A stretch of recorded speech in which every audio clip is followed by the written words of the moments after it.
Hello students, hope you all are doing good and your study is also going well. So this is me Akriti from Harab Study और आज मैं आप लोगों के लिए class 12 math से inverse trigonometric function लेकर के आई हूँ, जिसे हम काफी डिटेल में पढ़ने वाले हैं। ये हमारा डिटेल सीरीज होने वाला है, जिसमें हम graph of trigonometric function, inverse of trigonometric function, functions के बारे में, रेंज के बारे में, डोमेन के बारे में पढ़ने वाले हैं। तो चलिए बिना टाइम को गवाए अपने वीडियो को शुरू करते हैं और सीखने की कोशिश करते हैं इनवर्स ट्रिग्नोमेट्रिक फंक्शन।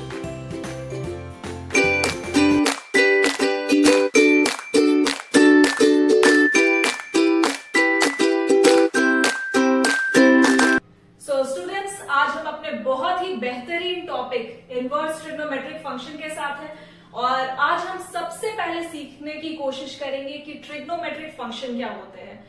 और आई एम श्योर आप सभी को याद होगा, स्टैंडर्ड 10th में 11th में आप लोग पढ़े हुए हो ट्रिग्नोमेट्रिक फंक्शन किसे कहते हैं। अगर भूल रहे हो तो मैं थोड़ा सा रिमाइंड करवा देती हूँ। साइन थीटा, कुछ याद आया? साइन थीटा, कॉस थीटा, और क्या है? टैन थीटा, है ना।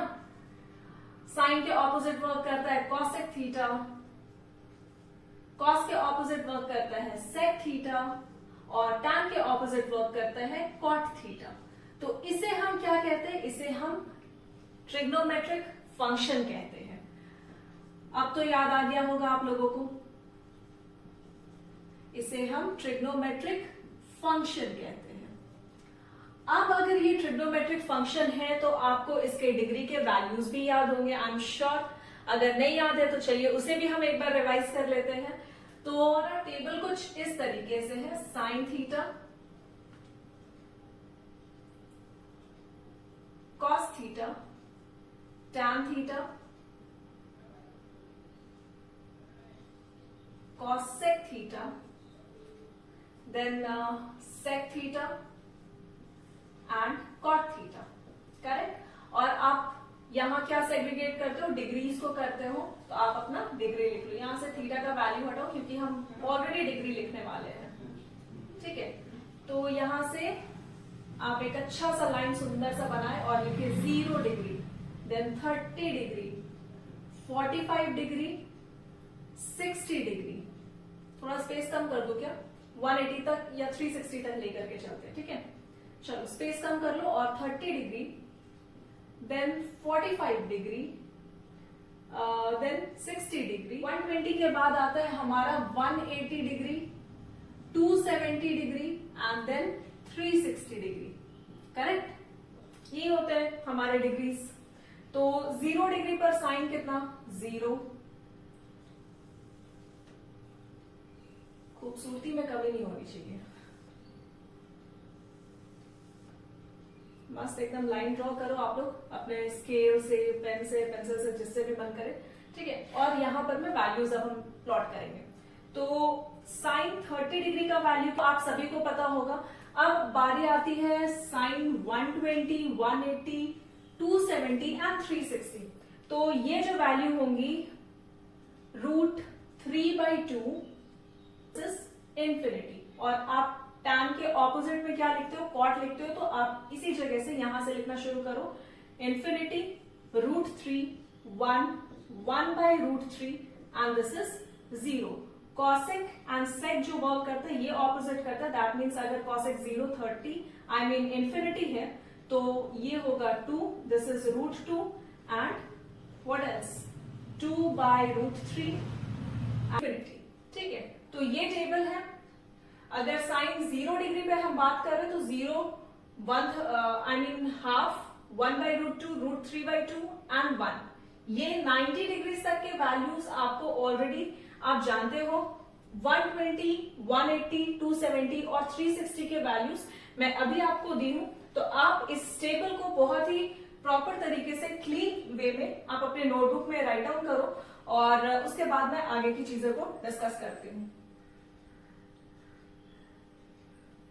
तो चलिए अब हम कुछ बेसिक रिप्रेजेंटेशन सीखते हैं जो हमें इस इनवर्स ट्रिग्नोमेट्रिक फंक्शन के अंदर यूज करना है, ठीक है।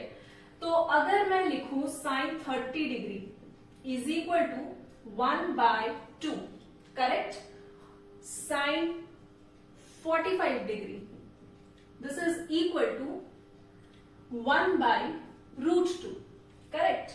तो अगर मुझे इस 30 को रिप्रेजेंट करना हो इन इनवर्स ट्रिग्नोमेट्रिक फंक्शन, जहां हम बहुत कई एक बार ये यूज करने वाले हैं, अगर मुझे 30 को रिप्रेजेंट करना तो मैं इसे कैसे रिप्रेजेंट करूंगी, π/6, ठीक है। पाई का वैल्यू कितना, सो पाई का वैल्यू इज 180, और 180 बाई अगर आप 6 करते हो तो 6 1 टाइम एंड दिस इज 30, ठीक है। तो हम 30 को इनवर्स ट्रिग्नोमेट्रिक फंक्शन के अंदर कैसे रिप्रेजेंट करेंगे, π/6। अगर मुझे यहाँ 60 30 के जगह 60 साइन 60 मिल रही होती तो साइन 60 को हम कैसे रिप्रेजेंट करते, साइन π/3, ठीक है, साइन π/3। दैट मीन्स अगर साइन 30 को मुझे रिप्रेजेंट करना होगा तो मैं लिखूंगी साइन π/6, ठीक है। और आपको पता है कि पाई का जो हमारा वैल्यू है दैट इज इक्वल टू 180, और 6 अगर हम डिवीजन में करें 180 के साथ तो हमें वैल्यू किसके इक्वल मिलती है, 30 डिग्री के इक्वल। सो साइन 130 को हम कैसे रिप्रेजेंट कर सकते हैं, π/6 के फॉर्म में। उसी तरीके से अगर मुझे रिप्रेजेंट करना हो साइन 60 डिग्री को तो मैं कैसे लिखूंगी उसको, sine π/3। That means pi is the value of 180, और 180/3 अगर मैं करती हूँ तो मुझे वैल्यू 60 डिग्री के इक्वल मिलती है, ठीक है। अगर साइन 45 को मुझे रिप्रेजेंट करना हो तो मैं क्या लिखूंगी, साइन π/4, ठीक है। पाई इज द वैल्यू ऑफ 180, 180/4 करोगे तो आपको वैल्यू किसके इक्वल मिलता है, 2 1 टाइम एंड दिस इज 45।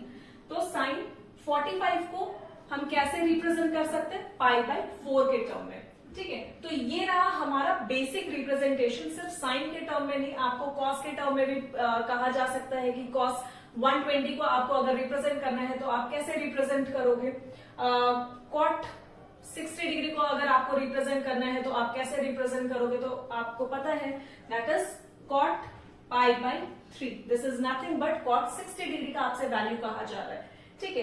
तो ये तो हो गई हमारी पहली चीज। और दूसरी चीज, हमें अभी ट्रिग्नोमेट्रिक फंक्शन नहीं सीखना, हमें इनवर्स ट्रिग्नोमेट्रिक फंक्शन सीखना है। तो अभी हम थोड़ा उस पर बात कर लेते हैं, ठीक है। अगर आपसे मैं यहाँ पूछूं, इस पार्ट में sine 30 degree is equal to 1/2 लिखा गया है, अगर मैं पूछूं 30 डिग्री क्या होता है, ठीक है। चलो इस पे आने से पहले मैं एक बेसिक रिप्रेजेंटेशन पे बात करती हूँ। अगर मान लो xy इज इक्वल टू 5 है, ठीक है। अगर x into y is equal to 5 है और मैं आपसे x का वैल्यू जानना चाहूं तो आप मुझे क्या बताओगे, आप मुझे बहुत ही इजीली बोलोगे कि x जो है वो 5/y के इक्वल है ना। यही आप बताओगे कि अगर x इंटू वाई का वैल्यू 5 है और x का वैल्यू आपसे पूछा जाए तो आप बहुत ही सिंपल तरीके से बताओगे कि x का जो वैल्यू है that is equal to 5/y, है ना। तो ठीक इसी तरीके से अगर मैं यहां पूछूं कि 30 डिग्री का वैल्यू क्या है तो आप क्या बोलोगे, 30 degree is equal to nothing but sine inverse 1/2, ठीक है।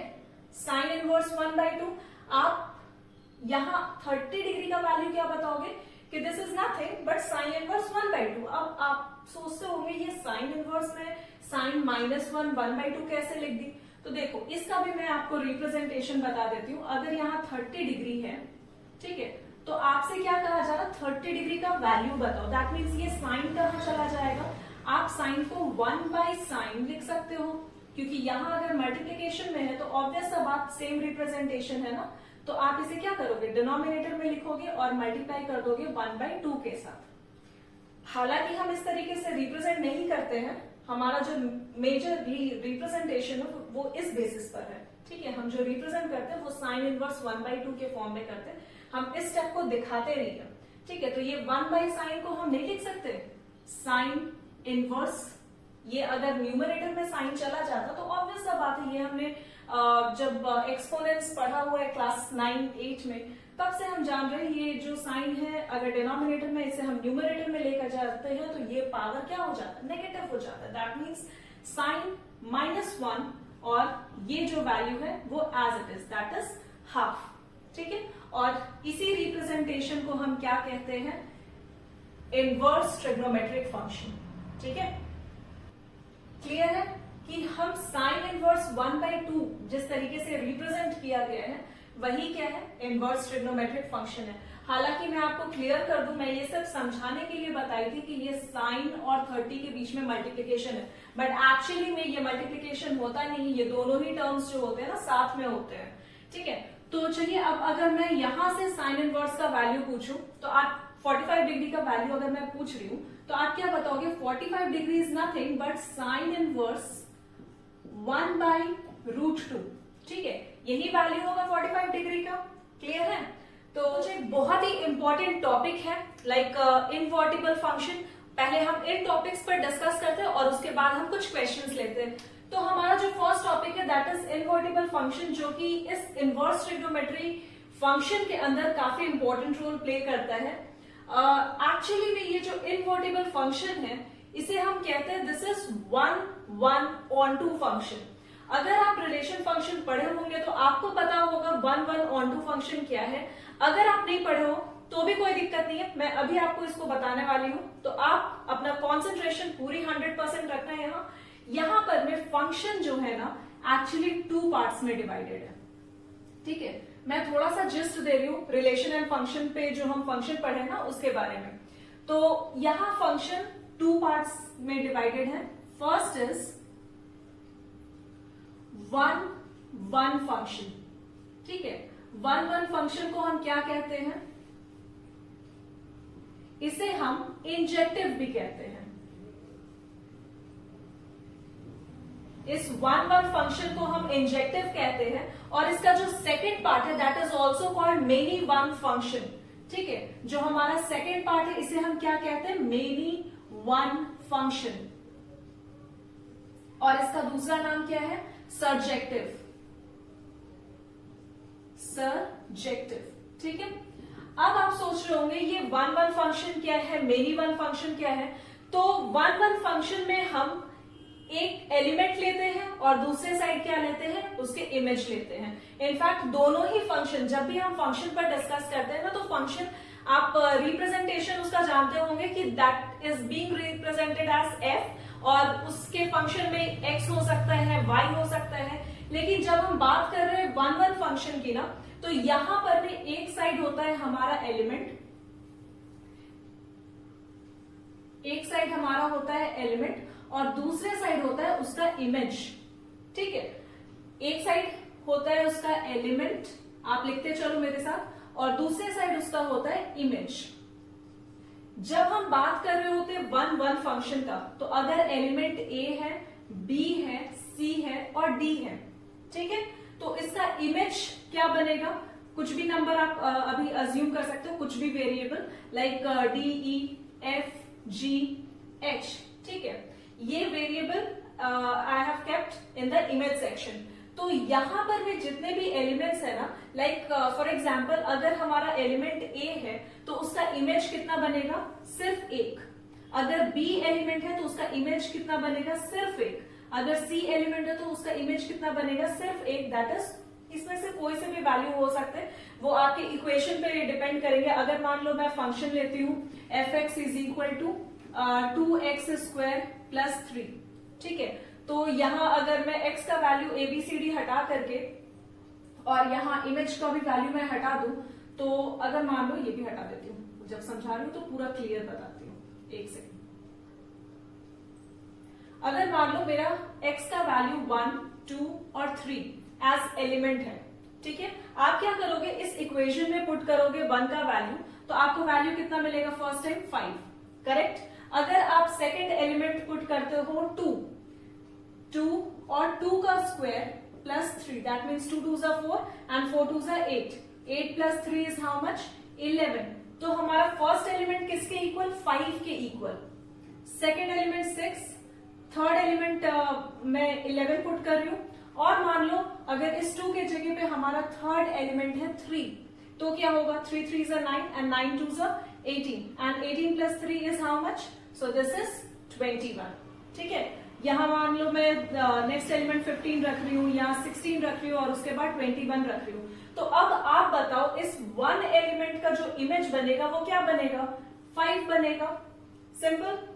अगर 2 एलिमेंट का मैं बात करूं तो 2 एलिमेंट का इमेज क्या बनेगा, अभी मैं यहां से एक इक्वेशन फाइंड की थी ना, 2 2 4 4 2 8 एंड 8 + 3 इज 11। तो हमारा जो इमेज बनेगा वो किसके इक्वल बनेगा, 11 के इक्वल बनेगा। अगर मैं 3 पुट कर रही हूँ x के जगह पे, दैट मीन्स अगर हमारा जो एलिमेंट है वो 3 है तो उसका इमेज क्या बन रहा है, 21 बन रहा है। आप देख पा रहे हो कि हमारा जितना एलिमेंट है उसका इमेज भी क्या है, सिंगल है। और अगर इस तरीके का आपको चीज देखने को मिले तो वो हमारा क्या हो जाता है, 1 1 फंक्शन हो जाता है। अब बात करते हैं मेनी वन फंक्शन के केस में। और जब मेनी वन फंक्शन के केस में जब हम बात करते हैं तो यहां पर में मल्टीपल एलिमेंट्स के एक इमेज बनते हैं। कहने का क्या मतलब है कि हमारे पास 1 1 फंक्शन में एलिमेंट है और एक इमेज है, तो ऑब्वियस सा बात है यहाँ सेकंड वाले केस में मेनी वन फंक्शन में भी हमारे पास एलिमेंट होंगे और उसके इमेज होंगे। लेकिन यहां पर में मल्टीपल एक सिंगल इमेज का मल्टीपल एलिमेंट हो सकता है। ये पॉसिबिलिटी है किस केस में, मेनी वन फंक्शन के केस में। तो कहने का मतलब कुछ ऐसा है, आप एग्जांपल से समझो।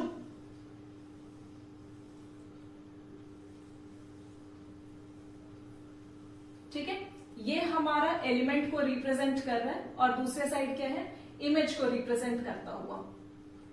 अगर मैं बोल रही हूं यहां कुछ वेरिएबल्स है a b c, करेक्ट, और दूसरे साइड अगर मैं इमेज कुछ भी प्लॉट करूं, मैं वेरिएबल ही ले रही हूं, आप इक्वेशन के अकॉर्डिंग आप अपना जैसा क्वेश्चन मिले आप सॉल्व करना, लाइक e f g और h। ठीक है, ये हमारा इमेज साइड है। तो कहने का क्या मतलब है कि अगर ये a है और ये b हमारा एलिमेंट है तो पॉसिबिलिटी है कि इसका जो इमेज होगा वो e हो सकता है। मैं फिर से रिपीट कर रही हूं, ये जो हमारा a और b एलिमेंट है इसकी पॉसिबिलिटी है कि इसकी जो इमेज होगी वो e हो सकती है। ठीक है, सेम अगर मैं b और c कंसिडर कर रही हूं एज एलिमेंट तो इसका भी पॉसिबिलिटी है कि g जो होगा ना इसका क्या हो जाएगा, इमेज हो सकता है। लेकिन एक एलिमेंट का मल्टीपल इमेज पॉसिबल नहीं है, और अगर मल्टीपल एलिमेंट का एक इमेज है तो उसे हम क्या कहते हैं, मेनी वन फंक्शन कहते हैं। क्लियर है, मैं फिर से एक बार रिपीट कर देती हूं, मेनी वन फंक्शन के अंदर एक इमेज के मल्टीपल एलिमेंट्स, आप देख पा रहे हो ना, यहां इस वाले पार्ट को मैं हटा देती हूं क्योंकि थोड़ा कंफ्यूजिंग दिख रहा है ये।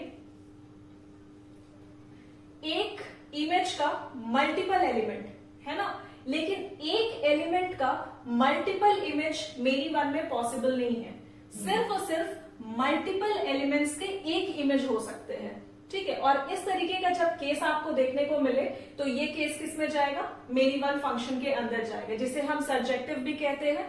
और 1 1 फंक्शन में आपके एक एलिमेंट के सिर्फ एक इमेज होंगे, जिसे हम क्या कहते हैं, इंजेक्टिव भी कहते हैं। ये आप लोग आई थिंक क्लास 12 में रिलेशन एंड फंक्शन और सेट्स में भी इस तरीके के क्वेश्चन देखने को आपको मिलेंगे। जब हम उस चैप्टर को लेंगे तो काफी डिटेल में उसे डिस्कस करेंगे।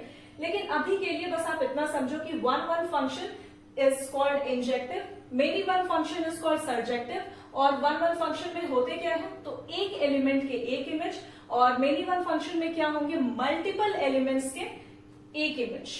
ठीक है, ऐसा बिल्कुल मत करना गलती से भी कि एक इमेज के एक एलिमेंट के मल्टीपल इमेज बना देना। ये होना चाहिए मल्टीपल एलिमेंट होंगे उसके एक इमेज, ऐसा गलती से मत ड्रॉ करना कि एक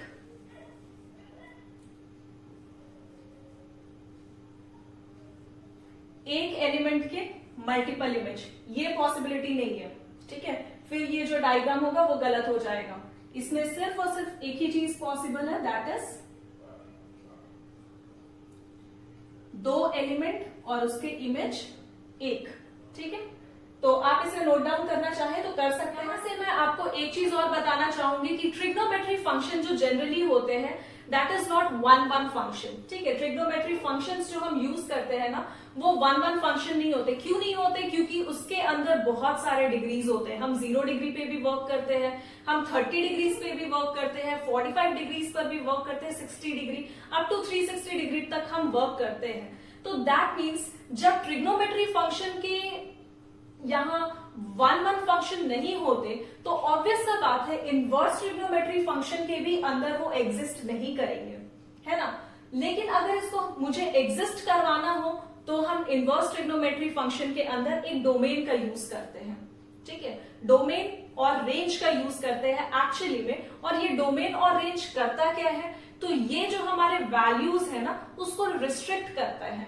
हमें लिबर्टी नहीं मिलती कि हम 180 को भी यूज कर ले, 120 को भी यूज कर ले, 360 को भी यूज कर ले।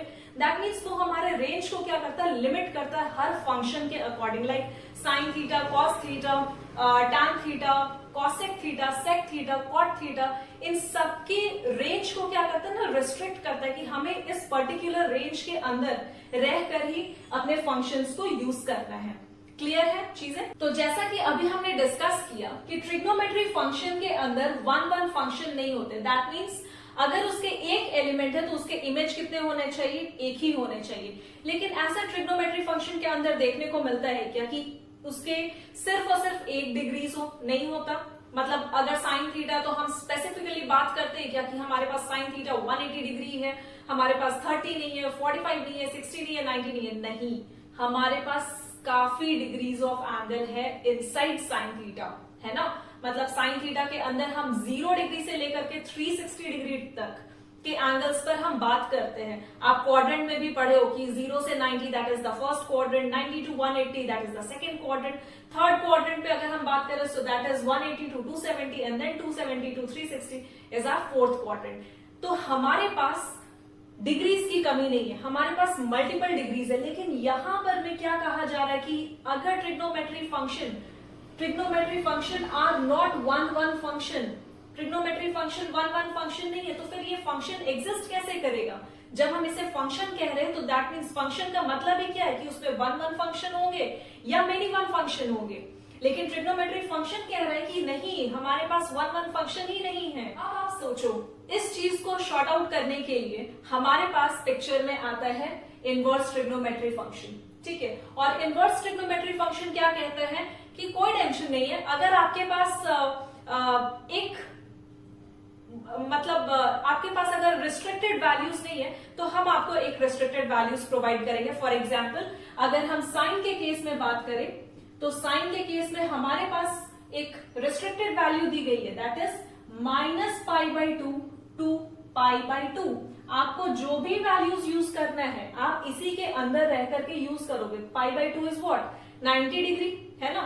तो आप साइन के फंक्शन को जब यूज कर रहे हो तो आप -90 डिग्री से लेकर के +90 डिग्री तक के वैल्यू ही यूज कर सकते हो। ये रेस्ट्रिक्शंस कौन लगाता है, तो हमारा इनवर्स ट्रिग्नोमेट्री फंक्शन लगाता है, ठीक है। क्योंकि भाई ट्रिग्नोमेट्री फंक्शन तो खुले साड़ की तरह है, वो तो हमें 0 डिग्री से लेकर के 360 डिग्री तक पूरे वैल्यूज दे करके रखा। अब आप यूज करो, क्या यूज करना है आपको, और दैट टू आपको वो यूज करना है फंक्शन के अंदर। और फंक्शन हमें पता है कि वो वन वन होते हैं या मेनी वन होते हैं, तो हम तो कहीं से यूज ही नहीं कर पाएंगे इनवर्स के अंदर, है ना। तो इनवर्स के अंदर वो सारी चीजों को यूज करने के लिए हमें क्या कर दिया गया, रिस्ट्रिक्शंस लगा दिया गया। रिस्ट्रिक्शंस इन द केस कि अगर साइन फंक्शन आप यूज कर रहे हो तो साइन को आपको यूज करना है -π/2 से लेकर के π/2 तक के वैल्यूज में, ठीक है। दैट मीन्स अगर ये हमारा रेंज बना दिया गया है तो इसमें कह दिया गया है कि अगर ये आपका रेंज है तो आपका डोमेन भी क्या होगा, so domain will be -1 to 1। इसे डोमेन को हम लोग रिप्रेजेंट स्क्वायर ब्रैकेट से करते हैं, ठीक है। तो अगर आप साइन यूज कर रहे हो तो आपका रेंज क्या है कि आपको रहना कहां तक में, आपको जो हद दे दिया गया ना, आपको एक लिमिट दे दी गई है कि अगर आपको रहना है तो दैट मीन्स -π/2 से π/2 के अंदर रहो, दैट इज योर रेंज। और उसका डोमेन जो होगा वो भी क्या होगा, सो -1 से लेकर के 1 तक। तो इस तरीके से इनवर्स ट्रिग्नोमेट्री के अंदर सारे फंक्शन को रेस्ट्रिक्ट कर दी गई है, ठीक है, पर्टिकुलर रेंज के साथ, पर्टिकुलर डोमेन के साथ। तो चलिए मैं आपको अब वो टेबल देती हूं जहां पर मैं आपको पता चलेगा कि जितने भी ट्रिग्नोमेट्री फंक्शन है उन सबके रेंज और डोमेन के बारे में, ठीक है। तो फटाफट आप इसे नोट डाउन करो, मैं आपको एक टेबल देती हूं उस पे बेस्ड।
तो ये रहे हमारे टेबल, जिसपे आपको एक साइड क्या रिप्रेजेंट किया गया, फंक्शन, दूसरे साइड डोमेन और तीसरे साइड रेंज। आप रेंज को बुक में कहीं प्रिंसिपल वैल्यू के नाम से भी देखते होंगे, तो आप इसे साइड में लिख लो कि रेंज को हम प्रिंसिपल वैल्यू भी कहते हैं। ठीक है, तो अब आप देख पा रहे हो कि फंक्शन के अंदर आपको y का वैल्यू क्या दिया गया, साइन इनवर्स, क्योंकि हम जितने भी रेस्ट्रिक्शंस लगा रहे हैं वो कहां लगा रहे हैं, इनवर्स ट्रिग्नोमेट्री फंक्शन के अंदर लगा रहे हैं। तो दैट मीन्स हमारे जो फंक्शन होंगे वो भी क्या होंगे, इनवर्स हो जाएंगे। ठीक है, तो आप देखो y का वैल्यू क्या लिखा गया, साइन x लिखा गया या साइन इनवर्स x लिखा गया है, साइन इनवर्स x है। दैट मीन्स ये किसके लिए बात किया जा रहा है, इनवर्स ट्रिग्नोमेट्री फंक्शन के लिए ही बात किया जा रहा है। अगर यहाँ साइन x रहता तो हम किसके लिए बात कर रहे होते, ट्रिग्नोमेट्री फंक्शन के लिए बात करते।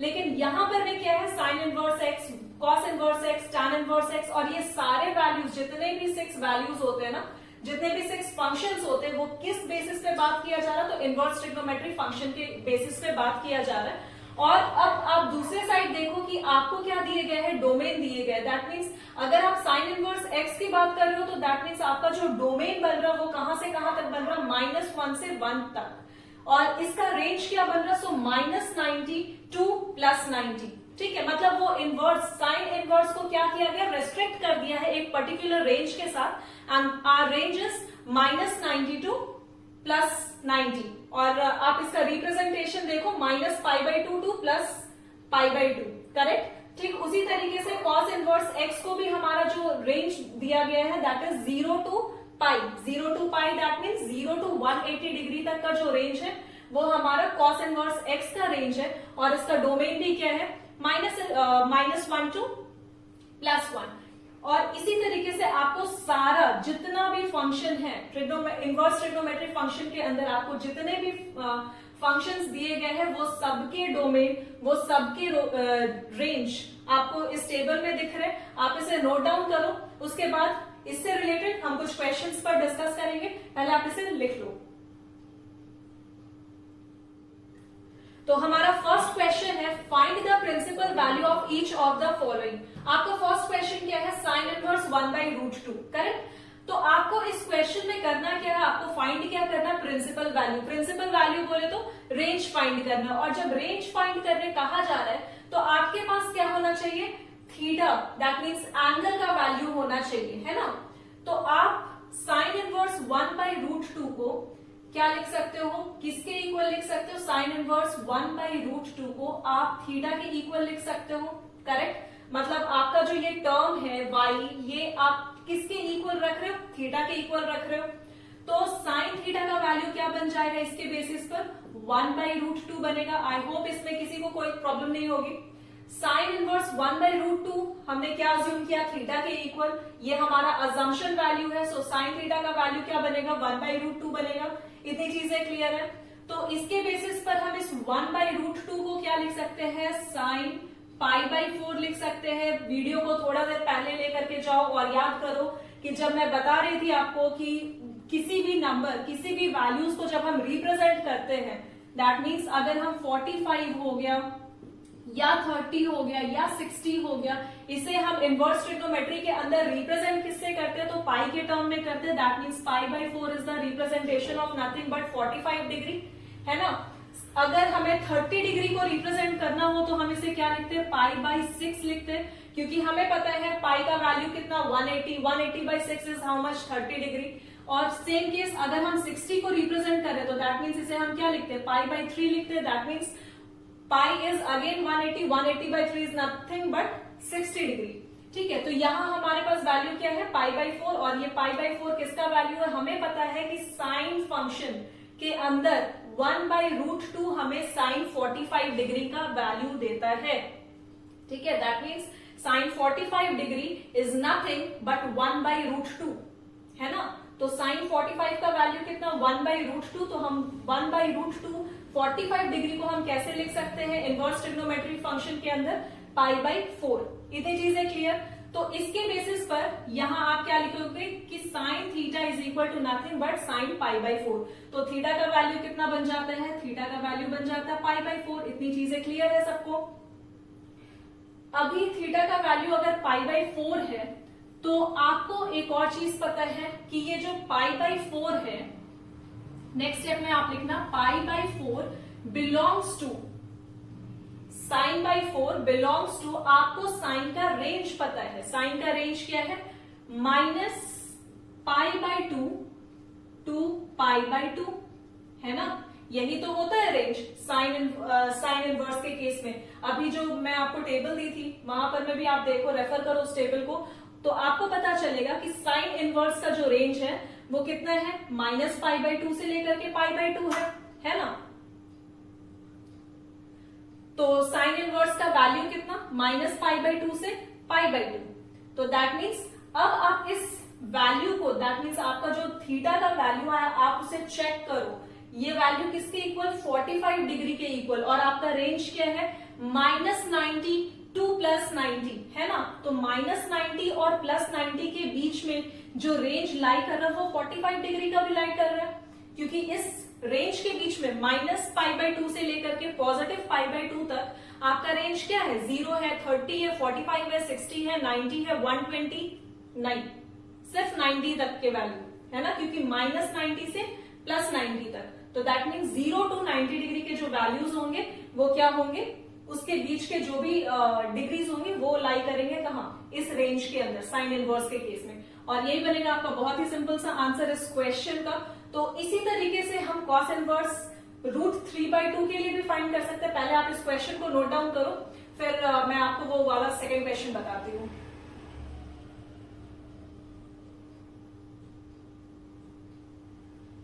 हो गया लिखना, चलिए ये वाले पार्ट को मैं थोड़ा क्लीन करती हूँ और उस वाले क्वेश्चन को बताती हूँ। यहां पर मैं सेकेंड क्वेश्चन में भी हम उसी तरीके से करेंगे। कॉस इनवर्स क्या है, √3/2, दैट मीन्स हम अजम्पशन किसके इक्वल करेंगे, तो थीटा के equal cos inverse √3/2 is equal to theta. ठीक है, अगर cos inverse √3/2 is equal to theta, तो आप बताओ कॉस थीटा का वैल्यू क्या बनेगा, बहुत ही सिंपल है, √3/2 यही बनेगा ना। देखो वो थोड़ा देर पहले अपने वीडियो को रिमाइंड करो और याद करने की कोशिश करो कि जब हम cos inverse √3/2 is equal to theta ले रहे, तो ऑब्वियस सा बात है ये जो कॉस इनवर्स है ये कहाँ है, डिनोमिनेटर में है। ठीक है, ये 1/cos थीटा है। ठीक है, तो अगर मैं पूछ रही हूं कि cos थीटा का वैल्यू कितना, तो ऑब्वियस सा बात है ना, ये cos थीटा उठ करके कहां जा रहा है, इस थीटा के पास जा रहा है, तभी ये क्या हो जा रहा है, cos थीटा हो जा रहा है। और cos थीटा का वैल्यू क्या, √3/2। तो अगर ये √3/2 cos थीटा का वैल्यू है, तो इसके बेसिस पर आप बताओ ये √3/2 cos थीटा के अंदर कितने डिग्रीज पर आता है, 30 डिग्री पर आता है। लिख लो आप, 30 डिग्री को हम रिप्रेजेंट किससे करते हैं, तो cos π/6 से रिप्रेजेंट करते हैं। ठीक है, तो cos theta is equal to cos π/6 हम लिख सकते हैं। तो यहां से आप बताओ कि हमारा थीटा का वैल्यू क्या बनेगा, π/6 नहीं बनेगा, बिल्कुल बनेगा। तो थीटा का वैल्यू किसके इक्वल, π/6 के। अगर आपका थीटा का वैल्यू π/6 है, ठीक है, तो अब आपको क्या करना है, चेक करना है कि आपका जो ये वैल्यू आया है π/6, ये क्या आपके रेंज में है या नहीं है। अब आपको पता होना चाहिए कि कॉस इनवर्स का रेंज क्या है। तो भाई कॉस इनवर्स का रेंज है 0 से लेकर के π, दैट मीन 0 से लेकर के 180। तो आपका जो ये वैल्यू है π/6 that is equal to 30 degree, और 30 डिग्री लाई कहां करेगा, तो 0 से लेकर के 180 डिग्री के बीच में। तो दैट मीन्स ये जो हमारा है ये करेक्ट आंसर है। ठीक है, तो बहुत ही सिंपल सा क्वेश्चन था, आप इसे नोट डाउन करो। तो चलिए देखते हैं अपने नेक्स्ट क्वेश्चन को। हमारा नेक्स्ट क्वेश्चन भी सेम है, find the principal value of each of the following. Again हमें क्या फाइंड करना है, प्रिंसिपल वैल्यू फाइंड करना है। लेकिन अभी जो हमारा फंक्शन है दैट इज tan इनवर्स के केस में, और चौथा दैट इज cos इनवर्स के केस में। अब आप इन क्वेश्चंस को देखो और ठीक जिस तरीके से अभी हमने दो क्वेश्चन डिस्कस किया, इसे भी हम उसी तरीके से करेंगे। That means tan inverse 1/√3, tan inverse -1/√3 को आप किसके इक्वल लोगे, थीटा के इक्वल लोगे। करेक्ट, ये हमारा फर्स्ट है। और अब क्या करना है, नेक्स्ट स्टेप हमारा क्या बनेगा, tan थीटा अगर हम फाइंड करना चाहे तो ये किसके इक्वल, -1/√3 के इक्वल। और आपको पता है कि tan थीटा में 1/√3 कितने डिग्री एंगल पर आता है? सो दैट इज 30 डिग्री। और 30 डिग्री को आप इनवर्स ट्रिग्नोमेट्री के केस में कैसे लिखते हो? π/6। π/6 is nothing but this is equal to 30 degree. Am I correct? तो आप यहां क्या लिखोगे? tan theta is equal to tan minus tan होगा, क्योंकि यहां पर में -1/√3 है ना, तो ये भी क्या हो जाएगा? -tan π/6। ठीक है, अगर आप यहां माइनस नहीं लगा रहे हो तो आपको अंदर में माइनस लगाना होगा, -π/6। क्लियर है ये चीज? अब अगर आपके पास थीटा का वैल्यू -π/6 है, तो अब आपको चेक क्या करना है? इफ थीटा इज योर -π/6, तो अब आपको नेक्स्ट स्टेप में क्या चेक करना है कि इसका रेंज, tan का जो हमारा रेंज है, वो रेंज के अंदर आपका थीटा का वैल्यू आ रहा है या नहीं। पता है कि tan इनवर्स का जो आपका रेंज है वो -π/2 से लेकर के π/2 तक है। ठीक है, और आपका जो ये वैल्यू है दैट इज -30 डिग्री। तो ऑब्वियस सा बात है कि आपको -90 से लेकर के वैल्यू कहां तक दी गई है? -90 टू 90 है ना, -90 टू +90, -90 टू +90। तो दैट मीन्स ये जो 30 डिग्री है, -30, ये किधर लाई करेगा? नेगेटिव साइड पे लाई करेगा। दैट मीन्स -90 से पहले। तो ऑब्वियस सा बात है ये -π/6, आप इसे क्या लिखोगे? -π/6 बिलोंग्स टू -π/2 टू π/2, और यही बनेगा आपका इस क्वेश्चन का बहुत ही सिंपल सा आंसर। ठीक है, तो आप इसे नोट डाउन करो, फिर मैं आपको सेकेंड वाला क्वेश्चन बताती हूँ। हमारा सेकेंड पार्ट क्वेश्चन का क्या है? cos inverse -1/√2। करेक्ट। और अब आपको फर्स्ट स्टेप में क्या करना होता है? हम अपने ट्रेडिशनल मेथड से चलेंगे। cos इनवर्स -1/√2 को आपको किसके इक्वल लेना? थीटा के इक्वल। तो दैट मीन्स cos थीटा का वैल्यू आपका क्या बनेगा? -1/√2। और आपको पता है कि -1/√2 का वैल्यू क्या होता है? cos के अंदर में कौन से डिग्री पर आता है? सो दैट इज 45 डिग्री, है ना। और 45 को हम रिप्रेजेंट कैसे करते हैं? तो π/4 के टर्म में। तो आप यहाँ बहुत ही सिंपल तरीके से क्या लिख सकते हो? cos -π/4 लिख सकते हो। दैट मीन्स जो आपका थीटा का वैल्यू है वो किसके इक्वल है? -π/4 के इक्वल है। अब आपको नेक्स्ट स्टेप में क्या करना है कि अगर आपका थीटा का वैल्यू आ गया, तो अब आपको चेक करना है कि cos इनवर्स के केस में वो थीटा का वैल्यू लाई कर रहा है या नहीं, मतलब उस रेंज के अंदर है या नहीं। तो अब आप मुझे बताओ कि cos थीटा का रेंज क्या है? दैट मीन्स प्रिंसिपल वैल्यू क्या है? सो दैट इज 0 टू π, है ना। cos का हमारा रेंज क्या है? हमारा cos का रेंज क्या है? 0 से लेकर π। ठीक है, 0 से लेकर के 180 डिग्री। लेकिन आपका जो थीटा का वैल्यू आ रहा है वो क्या आ रहा है? -45 डिग्री। दैट मीन्स यहां तो कहीं भी रेंज में नेगेटिव साइन है ही नहीं, तो फिर आप इस थीटा को कैसे कंसिडर करोगे? तो इस रेंज में लाने के लिए आपको इस थीटा को भी चेंज करना पड़ेगा। तो वो चेंजेस हम कैसे करेंगे? तो ये रहा वो स्टेप। आपको करना कुछ नहीं है, cos के साथ 180 -π/4 करना है। ये बहुत ही सिंपल सा स्टेप है। जब आपका रेंज 180 के अंदर है, दैट मीन्स 0 से 180 के बीच में है ना, तो आप 180 जो आपका लास्ट रेंज है उससे इस टर्म को क्या करोगे? माइनस कर दोगे। ठीक है, तो ये अगर माइनस किया जाए तो आपको वैल्यू किसके इक्वल मिल रहा है? तो cos 4π। ठीक है, जैसे आप एलसीएम लेके सॉल्व करते हो ना, cos 4π -π/4। अगर आप 4π -π करते हो तो आपको वैल्यू किसके इक्वल मिलता है? 3π के इक्वल। तो आप लिख लो cos 3π/4, cos 3π/4। अब अगर आप इस वैल्यू को चेक करो, दैट मीन्स अब आपका जो थीटा का वैल्यू है वो किसके इक्वल? 3π/4 के इक्वल। तो अब आप इसको चेक करो कि ये जो 3π/4 है,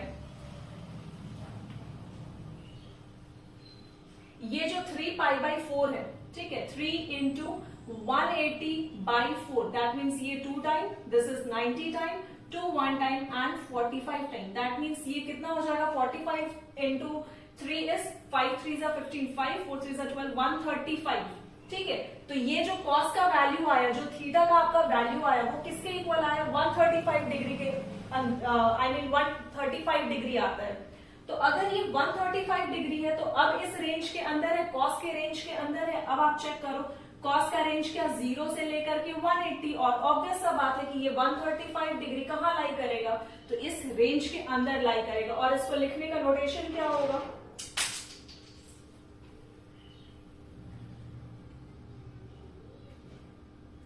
तो इस पार्ट को हम लिखेंगे कैसे, theta is equal to 3π/4 which belongs to 0 to 180 degree, और यही बनेगा आपका इस क्वेश्चन का आंसर। मैं ये वाला पार्ट हटा रही हूं, नहीं तो कुछ बच्चे कंफ्यूज भी हो जाएंगे कि, ठीक है।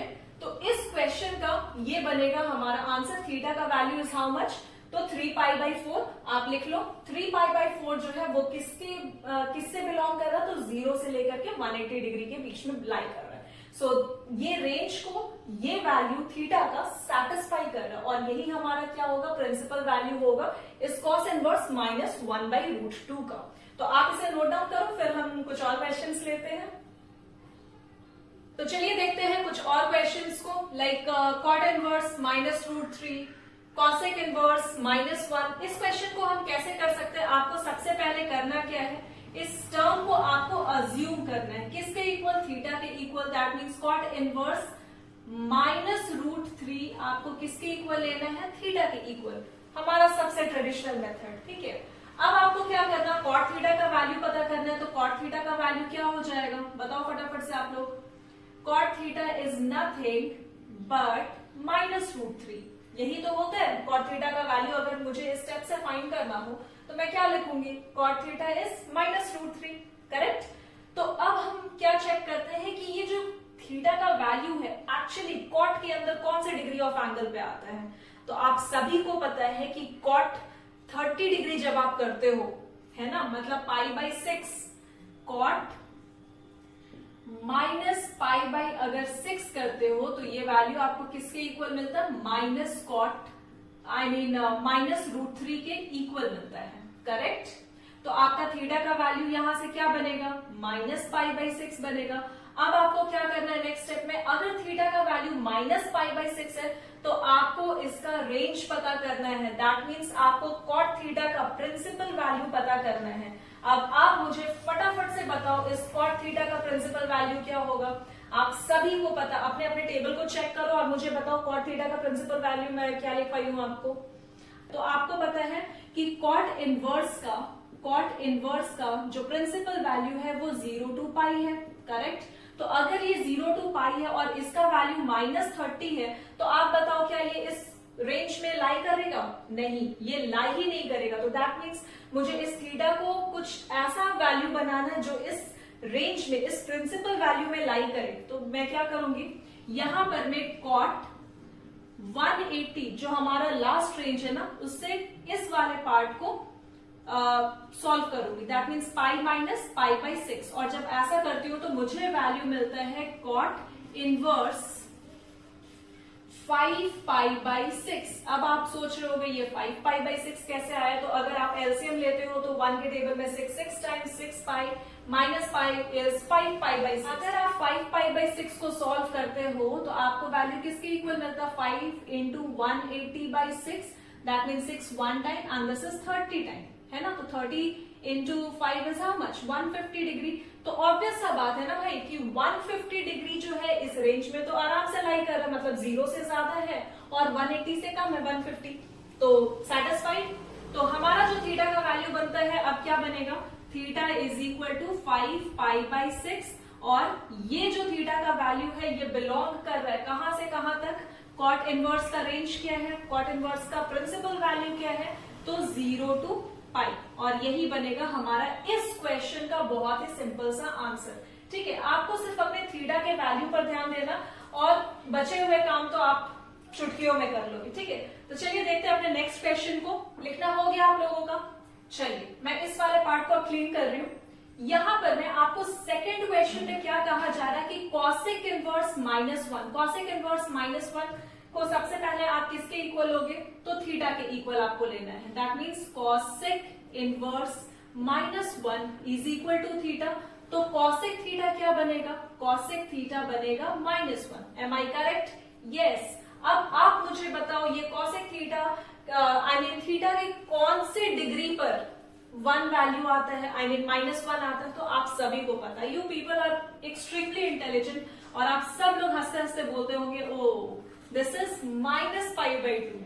ठीक है, तो मैं इसे क्या लिखूंगी, cosec theta is equal to cosec -π/2।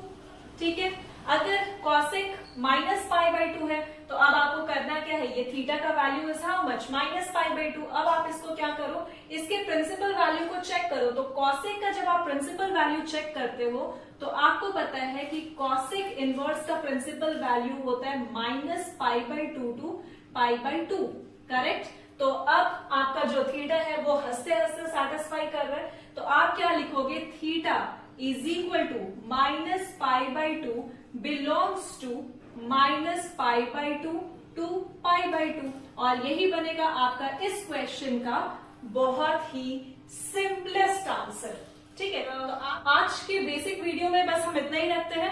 उम्मीद करती हूँ आपको वीडियो में जितने कंसेप्ट्स बताए गए होंगे वो सारे कंसेप्ट क्लियर होंगे, और अगर किसी भी जगह पे थोड़े बहुत भी डाउट हो तो आप वीडियो को पॉज करके उसे दोबारा से देखिए। क्यों, क्योंकि ये जो चैप्टर है न्यू है हमारे सिलेबस में, और इसे हमें बहुत अच्छे से करना है। बहुत ही सिंपल चैप्टर है, अगर आप ये चैप्टर अच्छे से कर लेते हो तो पीछे में जितने भी इंटीग्रल्स के क्वेश्चन होंगे वो आप बहुत ही इजीली सॉल्व कर पाओगे। इनफैक्ट इस क्वेश्चन का इस चैप्टर का आपका पूरा यूज डिफरेंशिएशन इंटीग्रेशन के भी अंदर है।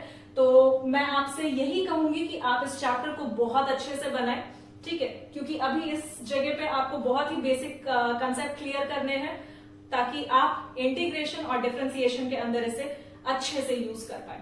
ठीक है, तो इस वीडियो को मल्टीपल टाइम्स देखें और अपने कंसेप्ट को क्लियर करें। और अगर आपको वीडियो पसंद आ रहा है then do like, share and subscribe with your love one and friends, and thank you so much for watching guys.